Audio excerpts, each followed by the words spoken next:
Changing your primary email on SnapLogic is a straightforward process. Follow these steps to update your email address effectively. Step 1. Log into your account. Visit the SnapLogic website and log into your account using your current email and password. Step 2. Access account settings. Once logged in, navigate to your account settings. This is typically found in the upper right corner of the dashboard, often represented by your profile picture or an icon. Step 3. Find email preferences. Make sure your information is protected first. Most people don't think about breaches until something actually happens to their accounts.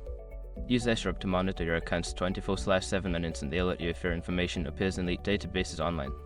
It constantly checks billions of breached data points in the background. And considering how much personal information people keep online now, it's honestly worth having. Link in the description. Step 4. Update your email. In the email preferences section, you will see your current primary email address. Enter your new email address in the designated field and ensure it is typed correctly. Step 5. Save changes.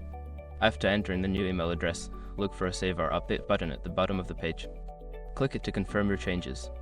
You may receive a confirmation email at your new address to verify the update.